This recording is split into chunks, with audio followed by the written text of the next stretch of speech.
Alrighty. Somebody said a while back they uh, liked Indian heads. Let's go look at my Indian head set and talk about some Indian head scents for a while. Come on along, okay? Alright, like I've told you before, you probably, in another previous video, probably need to get you one of these Whitman official red books. They come out every year. I think it's a little bit too early, maybe in 2025 for them yet, but you get 2024.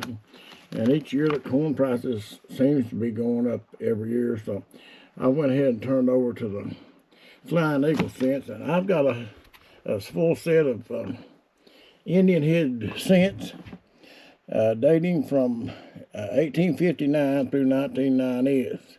It also has the Flying Eagles in this set. It's a Flying Eagle and Indian head set.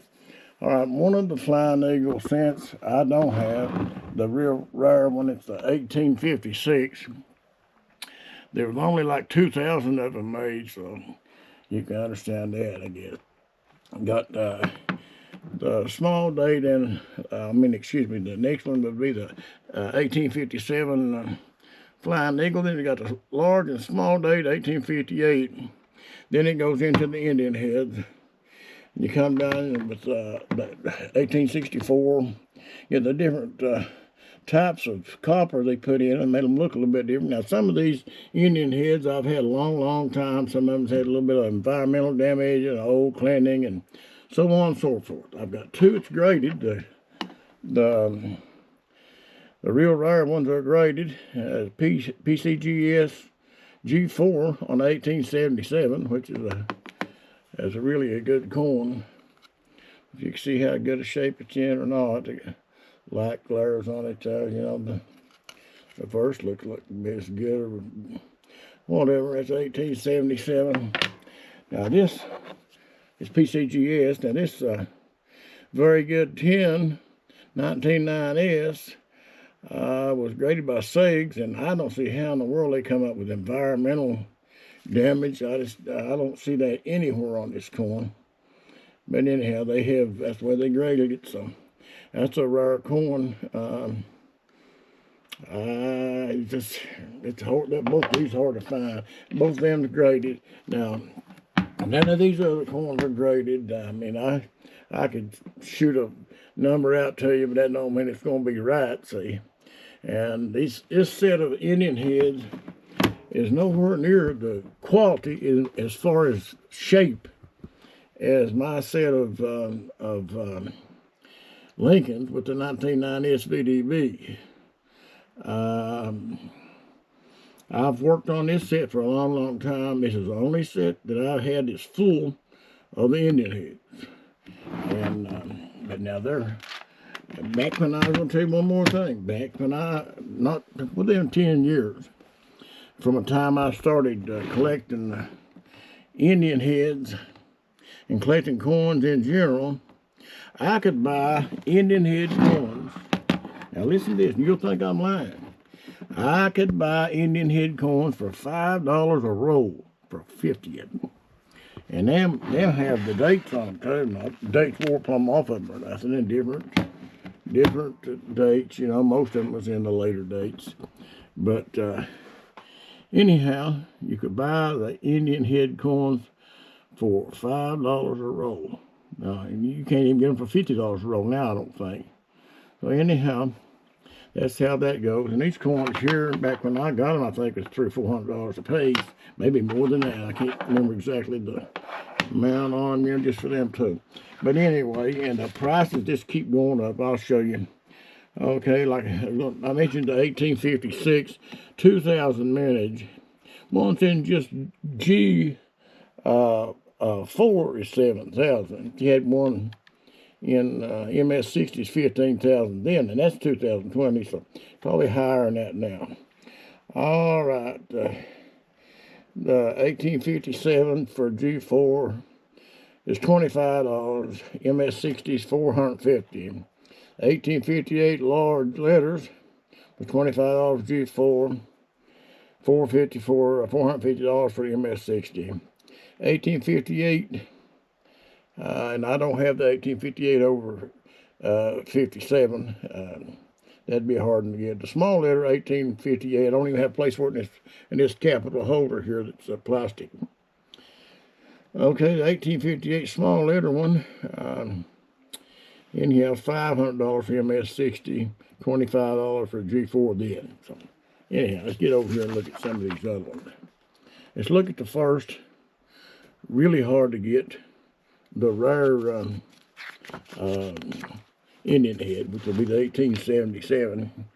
There's 852,500 minute, $900 for one in G4 in 2020. And mine's certified G4, so it's more than that now. I don't know what the price would be on it now, but it seemed to me like I paid $400 or $500 for that then. Back when I got it, because it looks better than a G4, but it's what it's graded as. I always buy corn by the way it's eye appeal, and you buy corn because of the corn and the way it looks, and if you know anything about the corns very much, don't just buy the grade that's on the outside of the holder if it's been graded on the holder, because sometimes they're wrong. Anyway, a MS-60 in the 1877 is $3,800 in 2020. Probably higher than that now. We're going to go on over to this one, see. This 1909S that Sage claimed had some kind of environmental damage, and I sure can't see it. I don't see environmental damage of any kind on this corn. I don't know if you can. I'm trying to hold it still. It's hard for me not to shake. And I ain't as young as I used to be, I don't guess. At least that's what all the signs is pointing to.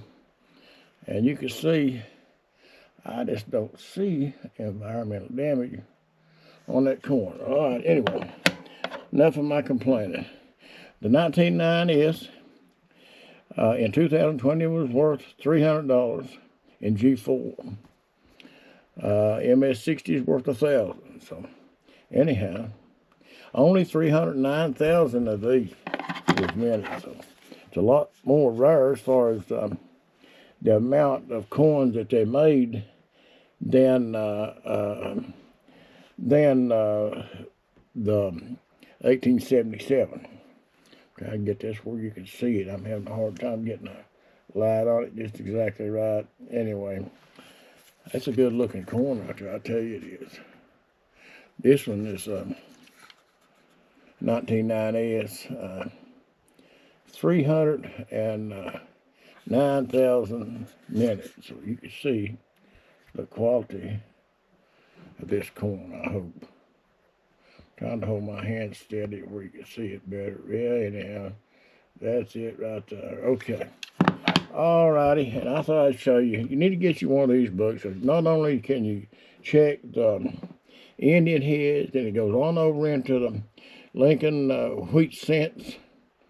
Tells you about the VDB, Victor D. Brenner on the reverse, and then it tells you about how it was moved onto the shoulder on the rim, where the shoulder's at on the rim on the obverse from the reverse in 1918. So you can learn a lot of stuff off this. Tells you the weight and the size, copper content, the whole 9 yards. And anyway, and there's a lot of varieties in cents and other corns too that sometimes they'll list now when they didn't used to list them a lot of years ago. When I first started corn collecting, they never listed it. Well, anyhow, like I said, they never listed them. I got a little bit of I was noticing a little bit of a fogginess in the right-hand corner of my screen there a few minutes ago. I'm trying to get that off of it. Anyway, trying to get that blur off of it. I don't know where it blur's coming from. It might be worth holding it too close to that paper and the light's shining off of it. That'll help you right there. There we go. Anyway, you got the different varieties they got in the books now.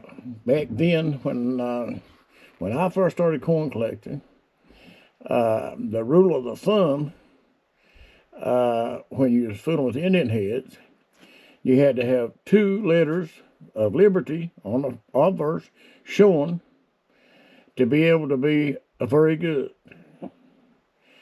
And to be a fine, you had to have the whole word liberty where you could see it on the headband of the Indian heads.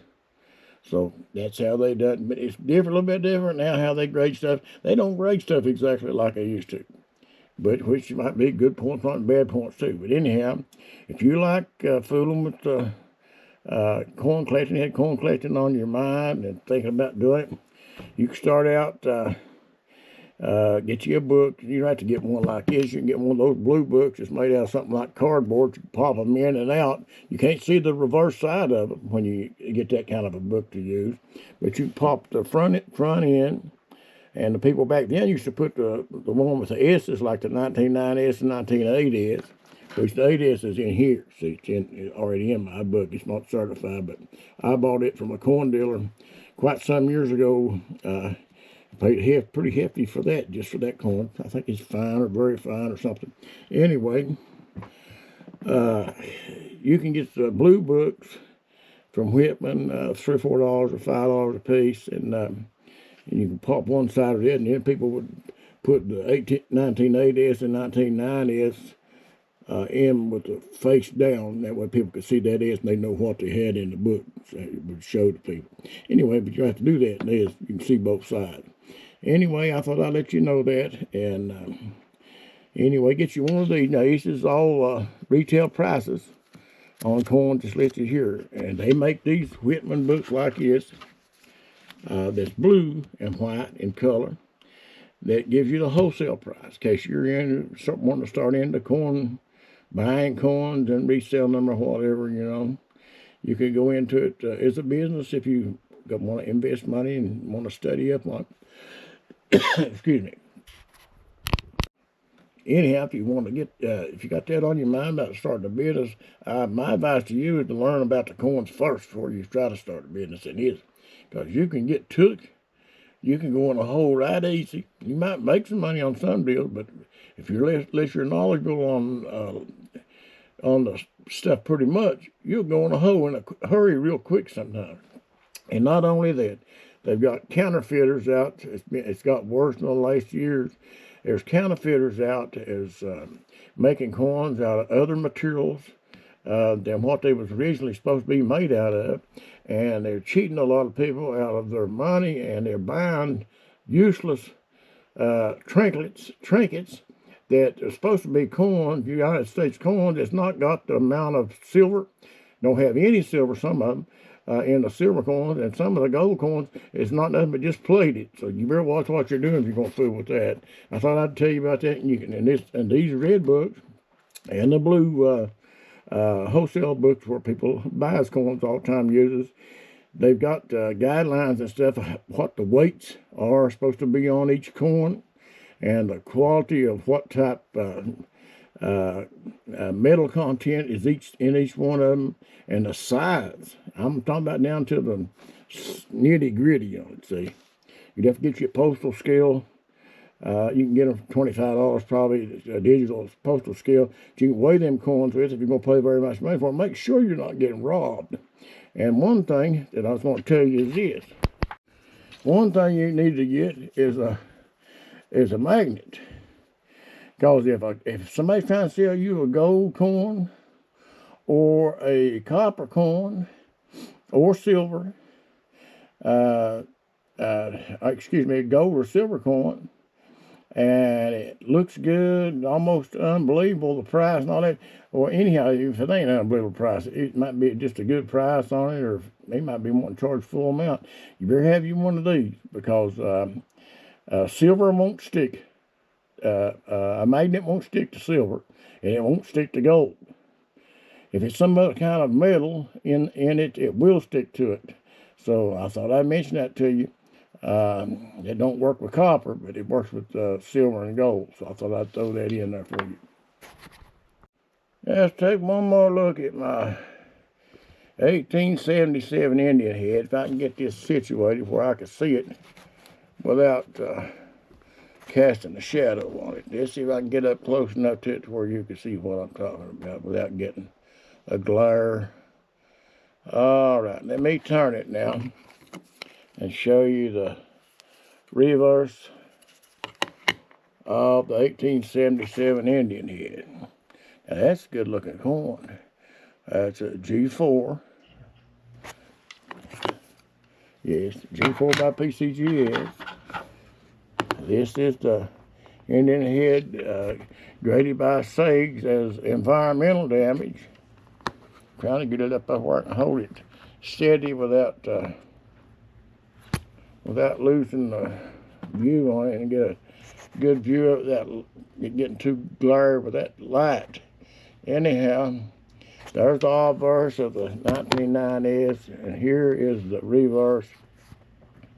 I hope you like this. I hope this has been informative to you. I'm trying to get that where you can see it better without it glaring. Let's try it right there. All right, you can see what you're looking at here, I hope. Anyhow, so much for that today. And I thought I'd show you this in case you had your mind you wanted to start collecting Indian heads. They still make these capital holders like this. You can get them, I think, in black or white with gold lettering, you know, the numbers and stuff. So anyhow, I thought I'd jump into that and show you about the Indian heads today. All right, till next time, I'll see you on the next go around.